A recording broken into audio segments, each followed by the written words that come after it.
नमस्कार दोस्तों, आज है 13 जनवरी 2026 और हम बताने जा रहे हैं आज की मायावती जी से जुड़ी 10 बड़ी खबरें। लेकिन उससे पहले अगर आप चैनल पर नए हैं और हर रोज मायावती जी से जुड़ी खबरें सुनना चाहते हैं तो अभी चैनल को सब्सक्राइब कर लीजिए। तो अब शुरू करते सबसे पहले बड़ी और अहम खबर। 13 जनवरी को उत्तर प्रदेश की राजनीति में मायावती एक बार फिर चर्चा के केंद्र में आ गईं, जब उन्होंने मुजफ्फरनगर के सोनू कश्यप हत्याकांड को लेकर खुलकर अपनी प्रतिक्रिया दी। यह मामला बीते कुछ दिनों से पश्चिमी यूपी में लगातार तूल पकड़ रहा था और अब बसपा सुप्रीमो ने इसे सीधे कानून व्यवस्था से जोड़ते हुए राज्य सरकार पर सवाल खड़े कर दिए। मायावती ने सोशल मीडिया के माध्यम से कहा कि प्रदेश में कमजोर, पिछड़े और दलित समाज के लोगों के साथ लगातार अन्याय हो रहा है और सरकार केवल बयानबाजी तक सीमित रह गई है। उन्होंने इस हत्याकांड में दोषियों की तत्काल गिरफ्तारी, पीड़ित परिवार को कड़ी सुरक्षा, आर्थिक सहायता और एक सदस्य को सरकारी नौकरी देने की मांग की। मायावती का यह बयान केवल एक संवेदना संदेश नहीं माना जा रहा, बल्कि इसे उनकी राजनीतिक सक्रियता के नए संकेत के रूप में देखा जा रहा है। बसपा से जुड़े नेताओं का कहना है कि पार्टी अब हर उस मुद्दे को उठाएगी जहां दलित, पिछड़े और गरीब समाज के लोगों के साथ अन्याय होगा। इस बयान के बाद मुजफ्फरनगर, शामली, सहारनपुर और बिजनौर जैसे इलाकों में बसपा कार्यकर्ताओं ने सरकार के खिलाफ आवाज तेज कर दी। राजनीतिक जानकारों का मानना है कि मायावती धीरे धीरे उन मुद्दों पर लौट रही हैं जिनके दम पर उन्होंने कभी यूपी की राजनीति में मजबूत पकड़ बनाई थी। खास बात यह रही कि उन्होंने किसी भी पार्टी का नाम सीधे नहीं लिया, लेकिन इशारों इशारों में मौजूदा सरकार को कटघरे में खड़ा कर दिया, जिससे साफ हो गया कि 2027 की तैयारी अब बयान और मुद्दों के स्तर पर शुरू हो चुकी है। दूसरी बड़ी खबर, 13 जनवरी को ही उत्तर प्रदेश के अलग अलग जिलों से यह खबर सामने आई कि मायावती के आगामी जन्मदिन को लेकर बसपा संगठन पूरी तरह एक्टिव मोड में आ गया है। 15 जनवरी को मायावती का जन्मदिन है और इस बार पार्टी इसे केवल औपचारिक कार्यक्रम की तरह नहीं बल्कि राजनीतिक शक्ति प्रदर्शन के रूप में देख रही है। देवरिया, आजमगढ़, बस्ती, आगरा और बुंदेलखंड के कई जिलों में बैठकों का दौर चला, जिसमें साफ निर्देश दिए गए कि जन्मदिन कार्यक्रम को सामाजिक समरसता, संगठन विस्तार और राजनीतिक संदेश से जोड़ा जाए। पार्टी नेताओं ने कार्यकर्ताओं से कहा कि वे गांव-गांव जाकर लोगों को बसपा की नीतियों और मायावती के कार्यकाल की उपलब्धियों की याद दिलाएं। इन बैठकों में यह भी चर्चा हुई कि कैसे पिछले कुछ वर्षों में बसपा को कमजोर दिखाने की कोशिश की गई, लेकिन अब समय आ गया है कि पार्टी फिर से जमीनी स्तर पर मजबूती के साथ खड़ी हो।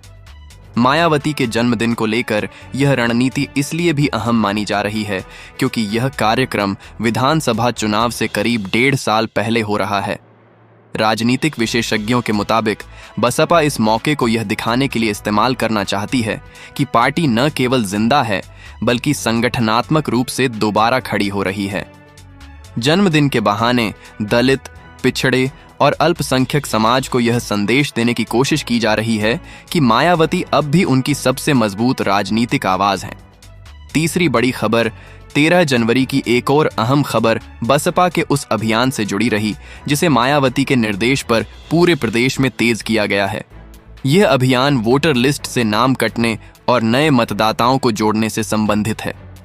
हाल के महीनों में यह शिकायत लगातार सामने आ रही थी कि बड़ी संख्या में दलित, गरीब और प्रवासी मजदूरों के नाम वोटर लिस्ट से गायब हो गए हैं। मायावती ने इस मुद्दे को गंभीरता से लेते हुए पार्टी को निर्देश दिया कि हर बूथ स्तर पर कार्यकर्ता लोगों की मदद करें ताकि उनका नाम दोबारा वोटर लिस्ट में जुड़ सके। 13 जनवरी को कई जिलों से खबर आई कि बसपा कार्यकर्ता फॉर्म 6 और अन्य जरूरी दस्तावेजों के साथ लोगों के घर घर जाकर सहायता कर रहे हैं। पार्टी का मानना है कि अगर वोटर लिस्ट में नाम ही नहीं रहेगा तो लोकतंत्र में हिस्सेदारी कैसे होगी। राजनीतिक जानकार इसे मायावती की दूरगामी रणनीति मान रहे हैं क्योंकि इससे न केवल बसपा समर्थक वोट बैंक मजबूत होगा बल्कि पार्टी का सीधा संपर्क जनता से भी बढ़ेगा। इस अभियान के जरिए बसपा यह भी दिखाना चाहती है कि वह सिर्फ बयान देने वाली पार्टी नहीं है बल्कि जमीनी स्तर पर काम करने वाली राजनीतिक ताकत है। चौथी बड़ी खबर, 13 जनवरी को राजनीतिक हलकों में उस खबर ने भी काफी सुर्खियां बटोरी जिसमें मायावती से जुड़ा एक कानूनी मामला सामने आया। बदायूं की एक अदालत ने मायावती पर कथित आपत्तिजनक टिप्पणी के मामले में राहुल गांधी और उदित राज को नोटिस जारी किया। अदालत ने दोनों नेताओं को 29 जनवरी को पेश होने के लिए कहा है। इस खबर के सामने आने के बाद बसपा समर्थकों में गहरी नाराजगी देखी गई। पार्टी नेताओं का कहना है कि मायावती पर की गई टिप्पणी केवल एक नेता का अपमान नहीं, बल्कि दलित समाज की भावनाओं को ठेस पहुंचाने जैसा है। बसपा ने इस मुद्दे को सामाजिक सम्मान से जोड़ते हुए कहा कि वह कानूनी और राजनीतिक दोनों स्तरों पर इसका जवाब देगी। इस मामले ने एक बार फिर कांग्रेस और बसपा के रिश्तों में तनाव को उजागर कर दिया है। राजनीतिक विश्लेषकों का मानना है कि इस तरह के मामलों से मायावती को राजनीतिक सहानुभूति भी मिलती है, क्योंकि वे इसे दलित सम्मान से जोड़कर जनता के बीच ले जाती हैं। 5वीं बड़ी खबर 13 जनवरी को सोशल मीडिया और राजनीतिक गलियारों में यह चर्चा भी तेज रही कि मायावती धीरे धीरे अपनी राजनीतिक रणनीति को सार्वजनिक कर रही हैं। भले ही उन्होंने अभी तक कोई बड़ा चुनावी ऐलान नहीं किया है, लेकिन लगातार आ रहे बयान, संगठनात्मक गतिविधियां और जमीनी मुद्दों पर हस्तक्षेप यह संकेत दे रहे हैं कि बसपा आने वाले समय में आक्रामक भूमिका में नजर आएगी। पार्टी से जुड़े सूत्रों का कहना है कि मायावती इस बार पहले से ज्यादा सतर्क और रणनीतिक तरीके से आगे बढ़ रही हैं। वे बिना ज्यादा शोर किए संगठन को मजबूत कर रही हैं और सही समय आने पर बड़ा दांव खेलने की तैयारी में हैं। सोशल मीडिया पर वायरल हो रहे वीडियो और पोस्ट भी इसी ओर इशारा कर रहे हैं कि बसपा समर्थकों में एक बार फिर उत्साह लौट रहा है। राजनीतिक जानकारों का कहना है कि अगर मायावती इसी तरह कानून व्यवस्था, सामाजिक न्याय और वोटर अधिकार जैसे मुद्दों पर सक्रिय रहीं, तो 2027 से पहले यूपी की राजनीति में बड़ा उलटफेर देखने को मिल सकता है। 6ठी बड़ी खबर 13 जनवरी को बहुजन समाज पार्टी के अंदरूनी संगठनात्मक हलकों से जो खबर सामने आई, उसने साफ कर दिया कि मायावती अब केवल बयानबाजी की राजनीति तक सीमित नहीं रहना चाहती। इस दिन कई जिलों से रिपोर्ट आई कि पार्टी के पुराने निष्क्रिय कार्यकर्ताओं को फिर से सक्रिय करने के निर्देश दिए गए हैं। खास तौर पर उन नेताओं और पदाधिकारियों की पहचान की जा रही है जो कभी बसपा की रीढ़ हुआ करते थे, लेकिन बीते कुछ वर्षों में या तो राजनीति से दूर हो गए या दूसरी पार्टियों में चले गए। पार्टी सूत्रों का कहना है कि मायावती चाहती हैं कि 2027 से पहले बसपा का पुराना कैडर दोबारा खड़ा हो, क्योंकि वही कैडर जमीन से जुड़ा हुआ है और चुनाव के समय सबसे ज्यादा असर डालता है। 13 जनवरी को हुई अंदरूनी बैठकों में यह भी कहा गया कि अब टिकट वितरण से लेकर जिम्मेदारियां देने तक सब कुछ काम और निष्ठा के आधार पर होगा, न कि केवल सोशल मीडिया या दिखावटी सक्रियता पर। राजनीतिक विश्लेषकों का मानना है कि यह रणनीति मायावती की उस सोच को दिखाती है जिसमें वे संगठन को पहले मजबूत करती हैं और फिर सत्ता की लड़ाई में उतरती हैं। 7वीं बड़ी खबर 13 जनवरी को मायावती से जुड़ी एक और अहम चर्चा यह रही कि उन्होंने हाल के दिनों में मीडिया से दूरी बनाए रखी है, लेकिन सोशल मीडिया और लिखित बयानों के जरिए लगातार संदेश दे रही हैं। जानकारों का मानना है कि यह उनकी सोची समझी रणनीति है। मायावती अब बिना जरूरत के टीवी डिबेट या शोर शराबे में पड़ने के बजाय सीधे मुद्दे की बात कर रही हैं।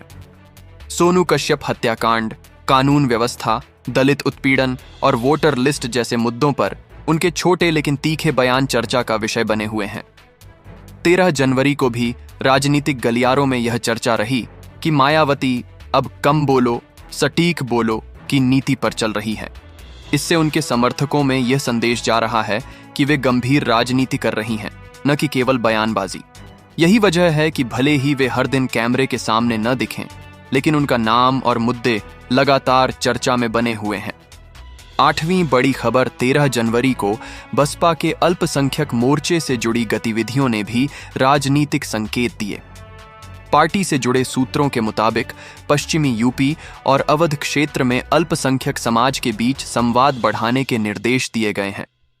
यह कोई नई बात नहीं है कि बसपा का पारंपरिक वोट बैंक दलितों के साथ साथ अल्पसंख्यक समाज भी रहा है, लेकिन पिछले कुछ चुनावों में यह वर्ग बसपा से दूर होता दिखा। मायावती अब इस दूरी को कम करना चाहती हैं। 13 जनवरी को हुई बैठकों में यह साफ कहा गया कि अल्पसंख्यक समाज के मुद्दों को केवल चुनावी समय पर नहीं, बल्कि लगातार उठाया जाए। कानून व्यवस्था, सुरक्षा सम्मान और जैसे मुद्दों को प्रमुखता देने की बात कही गई। राजनीतिक जानकार इसे मायावती की सोशल इंजीनियरिंग रणनीति के दोबारा सक्रिय होने का संकेत मान रहे हैं, जिसमें वे अलग अलग वर्गों को एक मंच पर लाने की कोशिश करती हैं। 9वीं बड़ी खबर। 13 जनवरी को यूपी की राजनीति में ये सवाल भी बार बार उठा कि क्या मायावती अकेले चुनाव लड़ने की रणनीति पर कायम रहेंगी या भविष्य में किसी गठबंधन की संभावना बनेगी।